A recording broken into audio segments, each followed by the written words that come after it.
안녕하세요. 책 읽어주는 여자 홍킨이에요. 지금은 신문 읽어주는 여자가 되겠습니다. 지나간 신문을 정리하다가 좋은 글이 있어서 읽어드릴게요. 유명한 오프라 윈프리에 관한 글인데요. 읽어볼게요. 윈프리는 단순한 진행자가 아니었다. 그는 프로그램의 형식 자체를 바꿨고 나아가 미디어 권력의 소유 방식까지 뒤집은 기업가였다. 첨단 기술도 투자자의 자본도 거대한 공장도 없이 그는 오직 자신의 목소리와 진심으로 회사를 세웠다. 그가 세운 기업은 제품이 아닌 공감을 생산했고 그 공감은 인간의 마음을 움직이는 가장 강력한 콘텐츠가 됐다. 윈프리는 목소리로 세상을 바꾼 기업가였다. 그의 무기는 공감이었고 자본은 진정성이었다. 가난한 집안의 흑인 소녀로 태어나 세계 미디어 산업의 정점에 선 여성 최고 경영자가 되기까지 그의 서사는 단순한 성공담이 아니다. 무엇으로 창업할 것인가 라는 질문에 대한 가장 인간적인 해답이었다. 1954년 미국 미시시피주에서 태어난 윈프리는 미혼모 밑에서 전기와 수도도 없이 자랐다. 10살 무렵 사촌과 삼촌에게 성폭행을 당했고 14세에 임신했다. 미숙아로 태어난 그의 아기는 태어난 지 얼마 안 돼 세상을 떠났다. 윈프리는 훗날 그 시기를 이렇게 회고했다. 그건 내 인생의 첫 번째 재구성이었다. 나는 세상의 피해자가 아니라 내 이야기를 다시 쓰는 사람이 되기로 했다. 이후 아버지 버넌 윈프리와 함께 테네시로 이주한 그는 학업에 전념했다. 학교에서는 토론과 낭독에서 두각을 나타냈고 테네시 주립대에 전액 장학생으로 입학해 커뮤니케이션 학을 전공했다. 19세에는 지역 방송국에서 최연소이자 최초의 흑인 여성 앵커로 일했다. 그러나 당시 방송계는 흑인 여성에게 냉정했다. 발음이 지나치게 남부스럽다는 이유로 교체되기도 했다. 그 경험은 윈프리에게 한 가지 확신을 남겼다. 나는 다른 사람의 기준으로 내 목소리를 재단받지 않겠다. 윈프리는 시카고 방송국의 낮 프로그램을 맡게 됐을 때 어떤 소식에든 냉철한 태도를 지켜야 하는 기존의 뉴스 진행 방식을 거부했다. 그는 인터뷰를 할 때 원고를 내려놓고 그들의 이야기를 들었다.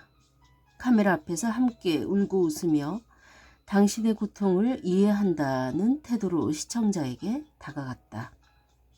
그녀가 진행한 방송은 1년 만에 지역 시청률 1위를 기록했고 1985년 오프라 윈프리 쇼로 이름을 바꿨다. 이 프로그램은 1986년부터 25년간 5,000회 진행되며 미국 전역은 물론이고 세계 140개국에서 방영돼 토크쇼라는 장르를 완전히 재정의했다. 윈프리는 연예인을 초청해 가십성 인터뷰를 하는 대신 성폭력, 인종차별, 정신질환, 가정폭력 등 사회의 어두운 이슈를 다뤘다. 또한 피해자로 소비하지 않았다. 그들의 이야기를 이해와 존중의 언어로 풀어냈다. 어느 학자는 이를 미국 사회의 공공치유라고 불렀다. 어느 순간 윈프리는 진행자가 아닌 공감자가 됐다.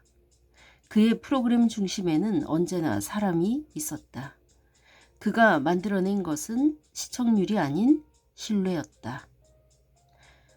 사람들은 당신이 얼마나 똑똑한지보다 얼마나 진심인지부터 느낀다. 이 말은 지금도 수많은 리더십 강연과 경영학 강의에서 인용된다. 윈프리는 더 이상 타인이 만든 프로그램의 얼굴로 머물길 거부했다.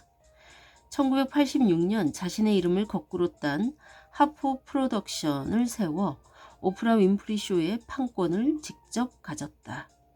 이는 방송사 종속 구조를 뒤집은 당시로선 혁신적 결정이었다.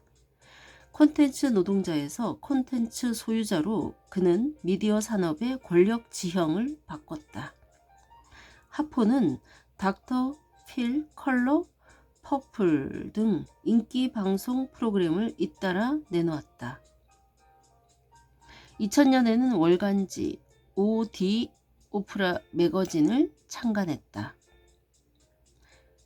매달 윈프리의 얼굴을 표지에 내세운 이 잡지는 2020년까지 20년간 발행되며 여성 독자들의 인생 교과서로 불렸다. 2011년에는 케이블 채널 OWN 오프라 윈프리 네트워크를 설립해 콘텐츠 사업자로 완전히 전환했다.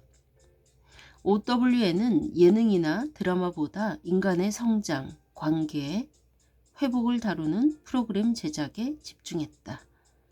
윈프리의 경영 철학은 분명했다. 비즈니스란 단지 이익을 내는 것이 아니라 인간의 경험을 깊이 이해하는 일이다. 그는 이후 애플과 손잡고 다큐멘터리와 북클럽 시리즈를 제작하며 디지털 시대에도 영향력을 이어가고 있다. 포브스는 그를 세계 최초의 흑인 여성 억만장자로 꼽았으며 2025년 현재 그의 자산은 약 28억 달러, 우리 돈 약 3조 9,819억 원으로 평가된다. 그는 자신의 성공을 이렇게 요약한다. 나는 성공을 쫓지 않았다. 의미 있는 일을 하다 보니 성공이 나를 찾아왔다. 그가 설립한 오프라 윈프리 재단은 교육, 여성 리더십, 정신건강, 인종평등 분야에 수억 달러를 기부했다. 특히 남아프리카 공화국에 세운 소녀들을 위한 오프라 윈프리 리더십 아카데미는 가난하지만 재능 있는 소녀들에게 전액 장학금을 지원한다. 그에게 리더십이란 권력의 행사가 아닌 다른 사람의 가능성을 발견하게 하는 일이다. 윈프리의 이야기는 기술 중심 시대에도 변하지 않는 진리를 상기시킨다. 인간을 편하게 하는 건 데이터 기반의 인공지능 AI지만 인간을 움직이는 것은 데이터가 아닌 인간의 감정이다. 영상 콘텐츠 분야에선 더 이상 지상파나 케이블 방송의 시대가 아니다. 누구나 유튜브, 인스타그램, 틱톡을 통해 콘텐츠 제공자가 될 수 있다. 그 덕분에 훨씬 다양한 콘텐츠가 쏟아지고 있다. 한때 주목받지 못했던 소수의 취향과 개별적 경험도 중심 무대로 올라섰다. 동시에 많은 제작자들이 조회수와 알고리즘의 눈치를 보며 자극적인 주제와 단기 성과에만 몰두하고 있다. 이제는 그 다음 단계로 나아가야 한다. 사람을 위로하고 치유하고 삶의 의미를 만들어주는 콘텐츠가 더 많아져야 한다. 그것이야말로 윈프리가 보여준 공감의 확장성이며 세상을 긍정적으로 바꾸려는 창작자가 나아가야 할 방향이다. AI가 모든 것을 정의하는 시대, 산업은 두 갈래로 나뉠 것이다.